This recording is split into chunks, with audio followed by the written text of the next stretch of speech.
BJP నేత జితేందర్ రెడ్డి బీజేపీకి రాజీనామా చేశారు. సీఎం రేవంత్ రెడ్డి సమక్షంలో ఆయన కాంగ్రెస్ పార్టీలో చేరారు. కాంగ్రెస్ పార్టీ వ్యవహారాల ఇన్ఛార్జ్ దీపదాస్ మున్షి ఆయనకు కండువా కప్పి పార్టీలోకి ఆహ్వానించారు. జితేందర్ రెడ్డి మల్కాజ్గిరి నుంచి కాంగ్రెస్ తరఫున ఎంపీగా పోటీ చేయనున్నట్లు సమాచారం. ఢిల్లీ లిక్కర్ స్కామ్ కేసులో ఈడీ తన పని తాను చేస్తుందని బీజేపీ ఎంపీ ధర్మపురి అరవింద్ చెప్పారు. కవితను బీజేపీ అరెస్ట్ చేయలేదని, ఆమెను ఈడీ అదుపులోకి తీసుకుందని చెప్పారు. కేటీఆర్ హరీష్ రావుకు ఇంకా బుద్ధి రాలేదని, ఇప్పటికైనా తమపై బురద చల్లడం మానుకోవాలని హితవు పలికారు.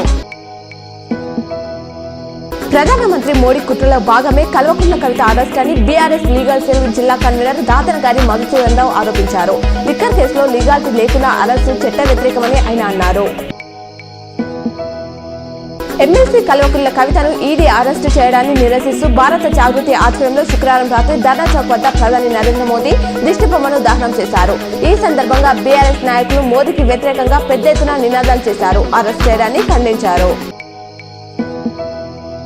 మాజీ మంత్రి కేటీఆర్ పై ఈడీ అధికారులు బంజారాహిల్స్ పోలీసులకు ఫిర్యాదు చేశారు. ఢిల్లీ లిక్కర్ స్కామ్ కేసులో కవిత అరెస్టు సందర్భంగా తమపై ఆయన దౌర్జన్యం చేశారని తెలిపారు. ఈ ఘటనపై దర్యాప్తు చేసి చర్యలు తీసుకోవాలని కోరారు.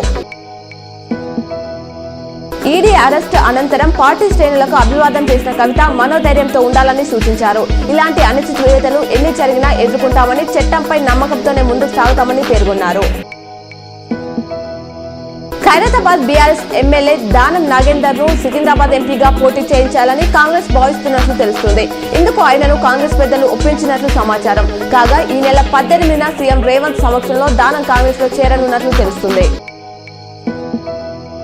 ముప్కాల్ మండలంలోని వైశ్య ఫంక్షన్ హాల్లో బాల్కొండ, ముప్కాల్, మెండోరా మండలాల కార్యకర్తల సమావేశంలో ఎంపీ అరవింద్ పాల్గొన్నారు.